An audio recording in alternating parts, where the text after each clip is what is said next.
Hola, te doy la bienvenida nuevamente a tu curso de matemática de primer año de ciclo diversificado. En la sesión de hoy vamos a estar hablando de números complejos. En el desarrollo de la matemática, al resolver ciertas ecuaciones cuadráticas, te puedes conseguir que el resultado es algo no fácil de expresar o entender. Por ejemplo, si tienes la ecuación x cuadrado más 1 igual a 0, cuando despejes la x te vas a encontrar el resultado que x es igual a la raíz cuadrada de menos 1. La raíz cuadrada de menos 1 no tiene expresión matemática que nos permita resolverla hasta la matemática que conoces en este punto. En 1777, Euler le acuña el nombre de i a ese resultado, es decir, él dice que la raíz cuadrada de menos 1 es igual a i y dice que es un número que no tiene existencia real, no es un número real. Por lo tanto, se genera un conjunto nuevo de números que son los números imaginarios. I es un número imaginario. Ahora, esas ecuaciones que se resolvían con este tipo de números generan modelos matemáticos que tienen aplicaciones en vibraciones mecánicas, en electricidad y en otras áreas, que de otra manera sería sumamente complejo de resolver el modelo si no se utilizaran estos números.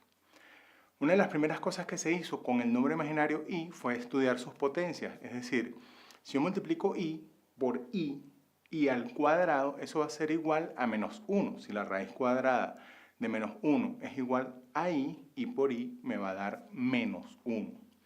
Si yo elevo al cubo i, me va a quedar menos 1, que era el resultado anterior, por i, por lo tanto, i al cubo es menos i. I a la 4 es lo mismo que i al cuadrado por i al cuadrado, o menos 1 por menos 1, que va a dar 1. I a la 4 da 1. I elevado a la 5 es el mismo resultado anterior, que es i a la 4, que es 1. Y lo vamos a multiplicar por i para agregar una potencia adicional, por lo tanto i a la 5 es i. A partir de i a la 6 se empieza a repetir la secuencia previa, es decir, i a la 6 va a ser menos 1, i a la 7 va a ser menos i a la 8 va a ser 1 y finalmente i a la 9 va a ser i y sigue posteriormente la secuencia. Con la existencia de los números imaginarios se amplía el conjunto de números conocidos y se generan unos números que ahora se llaman complejos. ¿Qué es un número complejo? Es un número que tiene una parte real y una parte imaginaria. Es decir, yo ahora tengo un disfraz de número complejo porque tengo una parte real y otra imaginaria.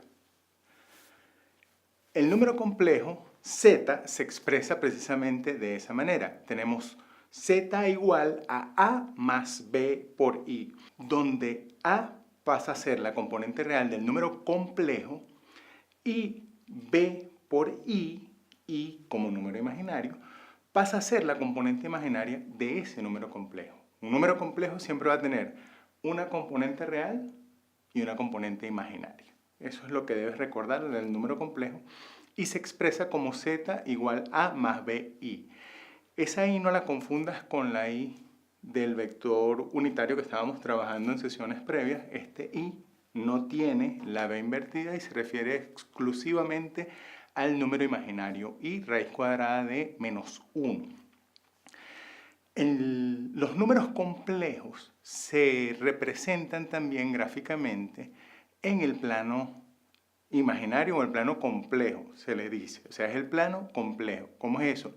Se toma el eje X y se denomina como eje real, se coloca ahí los valores reales de los números complejos y sobre el eje Y se colocan los valores imaginarios.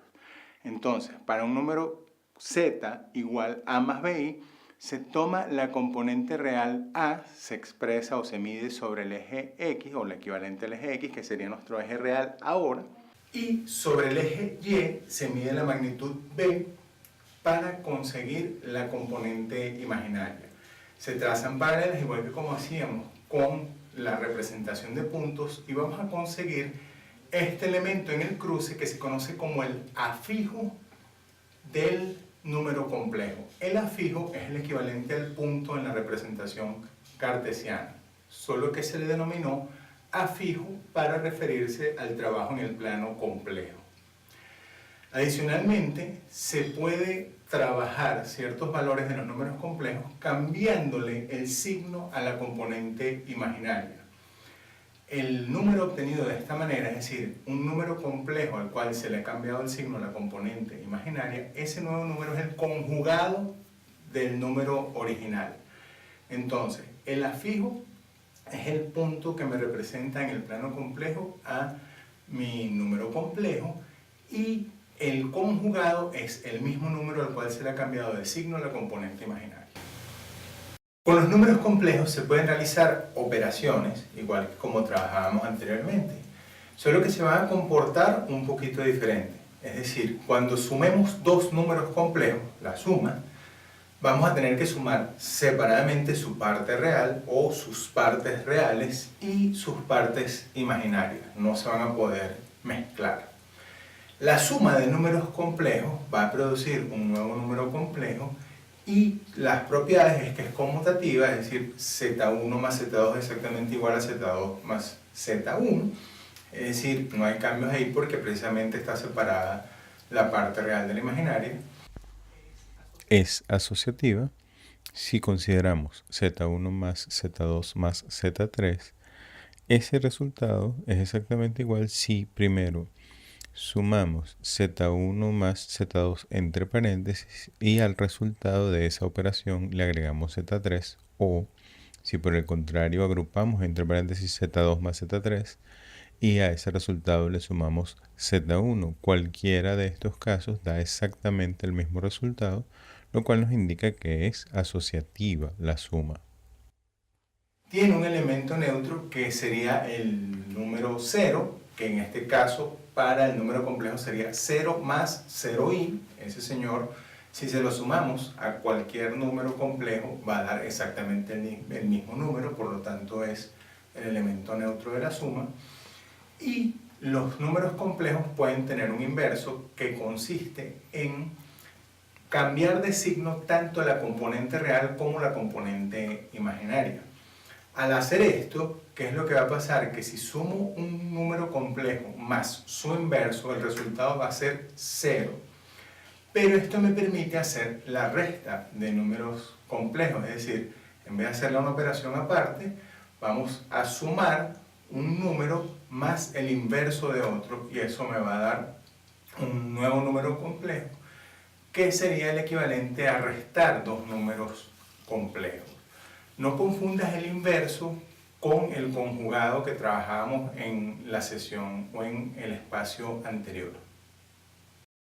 Asimismo, el producto de números complejos va a dar como resultado otro número complejo, solo que la combinación de los elementos real e imaginario, el resultado va a ser un poquito más elaborado con cierta álgebra, porque recuerda que el producto de i por i va a dar menos 1. Esta operación tiene sus propiedades, asociativa, conmutativa o distributiva, dependiendo del caso.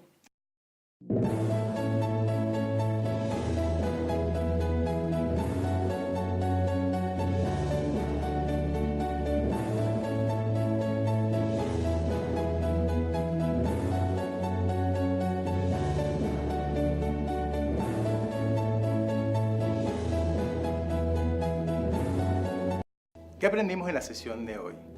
Conocimos el número imaginario i y sus potencias. A partir de ahí, vimos la expresión para los números complejos y las diferentes representaciones que tienen.